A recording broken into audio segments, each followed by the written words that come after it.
Hello बच्चों, आज हम अपने बच्चों को मॉलिक्यूलर मास के बारे में बताने जा रहे हैं कि कैसे वो कैलकुलेट किए जाते हैं। बहुत बेसिक सी बात है। अगर ये सब बातें नहीं आती हैं तो बच्चों को बहुत सी प्रॉब्लम सामने आने लगती है। तो कोशिश हमारी रहती है कि हम बेसिक से जानकारी दें और आप तक एक अच्छी क्वालिटी का एजुकेशन प्रोवाइड करें। लेकिन इसके लिए सबसे पहले हमें कुछ बेसिक बातें जानना ज़रूरी है। जैसा कि आप पहले लेक्चर में आपने देखा था कि हमने आपको एलिमेंट का सिंबल के बारे में और एटॉमिक नंबर, एटॉमिक मास के बारे में बताया था, और आपसे ये भी कहा था कि याद करना बहुत ज़रूरी है।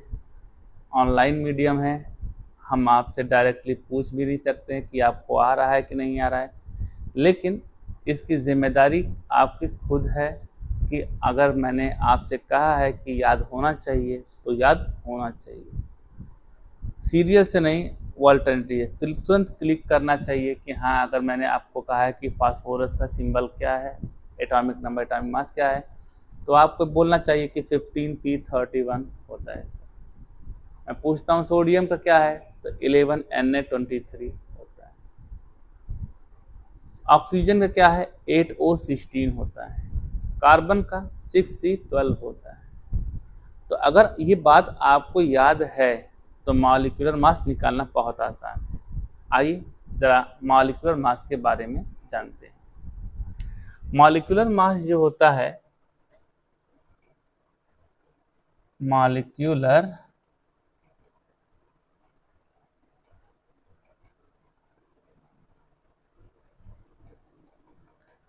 मास, मॉलिक्यूलर मास को स्मॉल m से जो है रिप्रेजेंट करते हैं। जनरली स्मॉल m से रिप्रेजेंट करते हैं। मॉलिक्यूलर मास को निकालने के लिए कुछ नहीं करना होता है, एटॉमिक मास को जोड़ देते हैं, मॉलिक्यूलर मास आ जाता है, और कुछ नहीं करना है। यानी एटम एटम मिलते हैं तो मॉलिक्यूल बनाते हैं, और एटॉमिक मास जोड़ देते हैं तो मॉलिक्यूलर मास आ जाता है। जैसे आपको ये बात पता है कि ये रहा आपका एटम और ये भी रहा आपका एटम, और एटम एटम जब मिलते हैं तो ये आपके बनते हैं मॉलिक्यूल बनते हैं। अगर एटम है तो जाहिर सी बात है उसका एटॉमिक मास होता है, और ये भी एटम है तो ये भी इसका क्या होता है, एटॉमिक मास होता है। और जाहिर सी बात है अगर ये एटम का एटॉमिक मास है तो जाहिर सी बात है इसका क्या हो जाएगा, मॉलिक्यूलर मास हो जाएगा। तो कितना आसान है ये बात करना कि एटॉमिक मास को जोड़ देंगे तो मॉलिक्यूलर मास निकल जाएगा। जैसे फॉर एग्जांपल अगर मैं आपका कह देता हूँ बेटा HCl एक मॉलिक्यूल है, इसका जो है मॉलिक्यूलर मास क्या होगा, तो आप कहते हैं कि सर इसका मॉलिक्यूलर मास अगर निकालना है तो भाई इसमें एक एटम हाइड्रोजन है, एक एटम क्लोरीन है, यानी हाइड्रोजन प्लस क्लोरीन, यानी इन दोनों के एटॉमिक मास को बस ऐड कर देंगे तो उसका मॉलिक्यूलर मास आ जाएगा।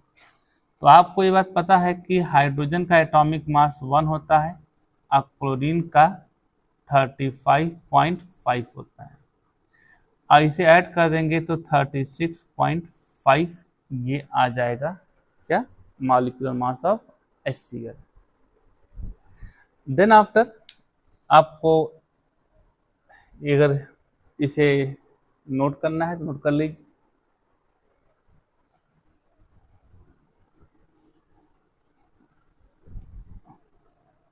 आइए कुछ और भी छोटे छोटे प्रैक्टिस हैं वो करा देते हैं ताकि आपको आगे जाके कोई प्रॉब्लम ना हो। ठीक है, तो सबसे पहले मैं NaCl का जो है मॉलिक्यूलर मास निकाल लेता हूँ।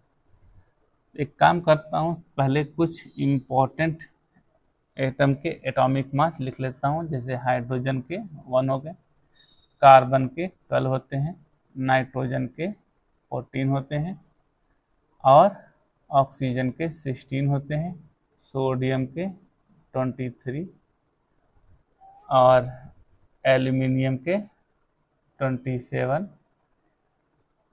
मैग्नीशियम के 24 और फास्फोरस 31, सल्फर 32, क्लोरीन 35.5 और कौन है, पोटेशियम 39 और कैल्शियम जो होता है वो 40 होता है। ये कुछ इम्पोर्टेंट है जिनका एटॉमिक मास याद रहना जरूरी है, ज़्यादातर कंपाउंड में आपको ये मिल जाएंगे, ठीक है। तो यहाँ पर मैं जैसे NaCl का ये बताने जा रहा हूँ, जाहिर सी बात है कुछ करना नहीं है भाई, यहाँ पर m = लिख लेते हैं, चलिए यहीं पे लिख लेते हैं इसका मॉलिक्यूलर मास। तो ये आपका सोडियम है और प्लस आपका क्लोरीन है। सोडियम का एटॉमिक मास कितना होता है 23 और प्लस क्लोरीन का कितना होता है 35.5, आप इसे ऐड कर दीजिए 58.5, ये इसका मॉलिक्यूलर मास आ गया। चलिए कुछ छोटे प्रैक्टिस और भी करते हैं। अब जैसे मान लीजिए आपके पास H2O आ गया, अब H2O का जो है मॉलिक्यूलर मास आपको निकालना है, कुछ नहीं करना है। आप देख रहे हैं कि इसमें दो एलिमेंट है, हाइड्रोजन ऑक्सीजन, और हाइड्रोजन दो एटम है, तो जाहिर सी बात है H×2 हो जाएगा।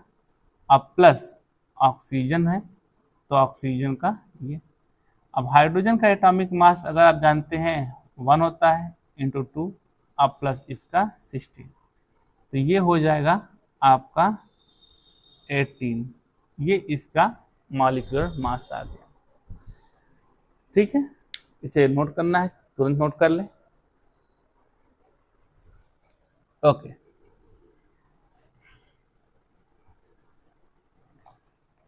अब हम बात करते हैं किसके लिए, H2SO4 के लिए बात कर लेते हैं। तो इसमें आपका हाइड्रोजन, सल्फर, ऑक्सीजन ये आपका तीनों है, तो इसका मोलर मास निकालने के लिए क्या करेंगे, या मॉलिक्यूलर मास जिसे कहते हैं, तो ये आपका 1 और हाइड्रोजन आपका 1 है कि 2 है, 2 है और मल्टीप्लाई बाई 2 हो जाएगा, प्लस सल्फर है, प्लस ऑक्सीजन भी है, ऑक्सीजन 4 एटम है, ठीक है। ओके, इसका एटॉमिक मास 1 × 2 और प्लस 32 और प्लस 16 × 4, ये आपका हो जाता है 98। इस तरीके से आपके पास ये आ गए। कुछ और भी है जो आपको बताने हैं, जैसे आपका ये आपका CaOH का होल ट्वाइस है। अब इसमें थोड़ा सा बच्चे कंफ्यूज होते हैं कि सर इसे कैसे करें, तो बहुत ज़्यादा कुछ नहीं करना है, ये आपका इसका मॉलिक्यूलर मास निकालना है। तो भाई कैल्शियम है, हमने कैल्शियम लिख दिया, अब प्लस OH है, तो OH को मैं ब्रैकेट में ही रहने देता हूँ, O और प्लस H, और ये OH होल ट्वाइस है तो मल्टीप्लाई बाई ट्वाइस, यानी OH के साथ उस पूरे OH के साथ मल्टीप्लाई करेंगे 2 का, ये आपका हो जाएगा कैल्शियम का जो होता है वो 40 होगा, और यहाँ पर आप जानते हैं ऑक्सीजन का 16 और प्लस 1 मल्टीप्लाई बाई 16 × 17 और 17 दूना 34, यानी आपका ये 40 प्लस 34 और ये आपका आ जाएगा 74। अब छोटी सी टेक्निकल बातें कुछ और भी कर लेते हैं, जल्दी से नोट करना है तो नोट कर लीजिए।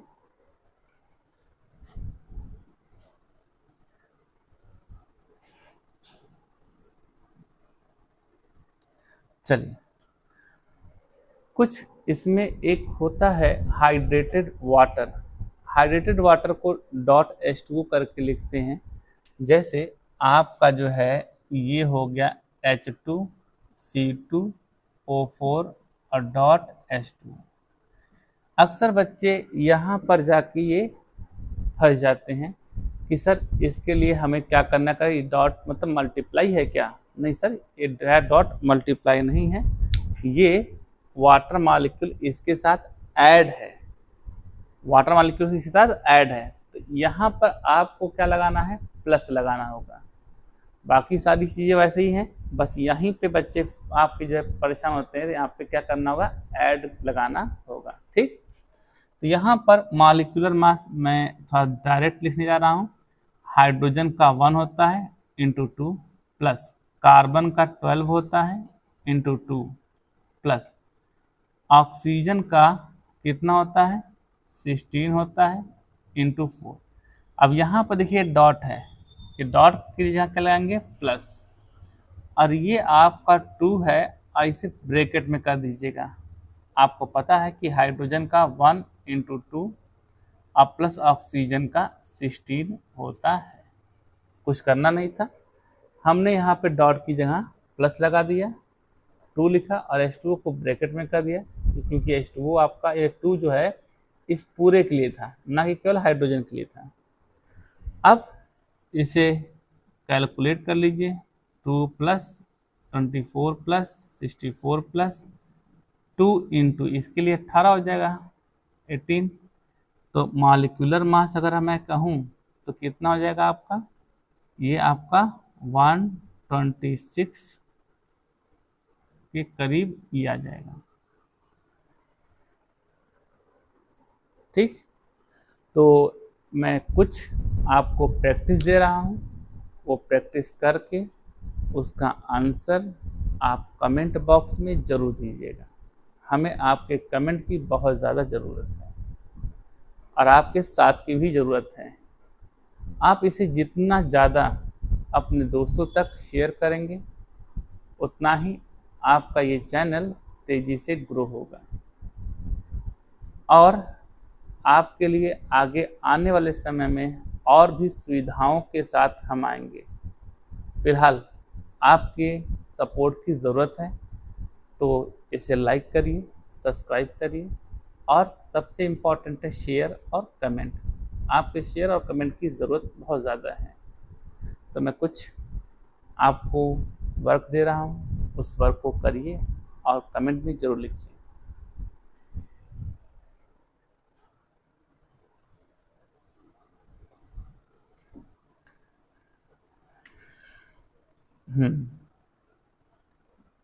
ये आपका H3PO4 हो गया, दूसरा HNO3 हो गया, तीसरा Na2CO3 हो गया और चौथा है आपका AlOH का होल थ्राइस हो गया।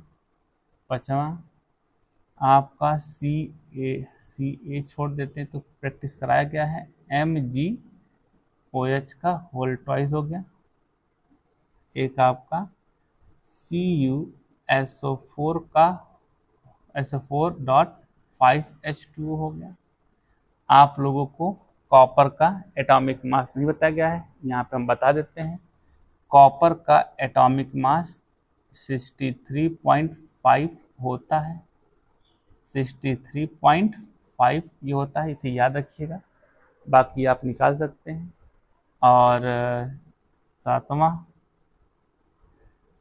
Na2CO3.10H2O।